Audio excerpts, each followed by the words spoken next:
नमस्कार मंडळी, तर तुमचं पुन्हा एकदा स्वागत आहे बाईक गा आईमध्ये. आज काय आहे तर आज गावच्या यात्रेचा दुसरा दिवस आहे, म्हणजे आमची पालखी निघणार आहे. तर पालखीसाठी जस्ट थांबलो होतो. तर मी मागच्या वेळेस असं तुम्हाला म्हटली होती की ह्यांचा एक व्हिडिओ होता की हा माझ्या ननंद आहेत आणि मी तुम्हाला सांगितलेलं की माझ्या सगळ्याच नंदा फार फार फार तर ह्या आहेत रोहिणीताई, जसं तुमचं ह्यांचं इंट्रोडक्शन झालेलंच आहे. ह्या त्यांच्या मोठ्या बहिणी आहेत बायनीताई, आणि या आहेत आमच्या तिसऱ्या नंदबाई, त्या आहेत चिलीताई. म्हणजे आम्ही त्यांना चिली बोलतो पण त्यांचं नाव साक्षी चव्हाण आहे.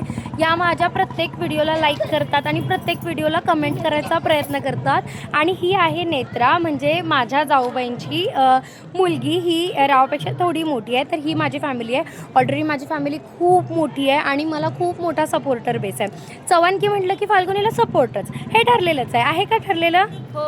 हो, म्हणजे ह्यांचं नक्की ठरलेलं आहे. तर या आईंच्या नंतर नानी, म्हणजे सख्या चुलत सासूबाई, या त्यांच्या बहीण इंदू मावशी, आणि ह्या आहेत माझ्या आजी सासूबाई, चुलत आजी सासूबाई. आणि ह्यांनी आम्हाला प्रसाद वगैरे, म्हणजे आम्ही पालखीसाठी थांबलो आहे तोपर्यंत ह्यांनी प्रसाद वगैरे सगळं घेऊन टकाटक केलं आहे. आम्हाला खाऊ आणलेला आहे ह्यांनी. ह्या आमच्या मामी आणि ह्यांच्या ज्या आहेत त्या भाऊजा आहेत. तर तुम्हाला आमची फॅमिली कशी वाटली नक्की लाईक, कमेंट आणि शेअर करून नक्की सांगा. यात्रेचे पुढचे अपडेट्स मी तुमच्यापर्यंत पोहोचवत राहील.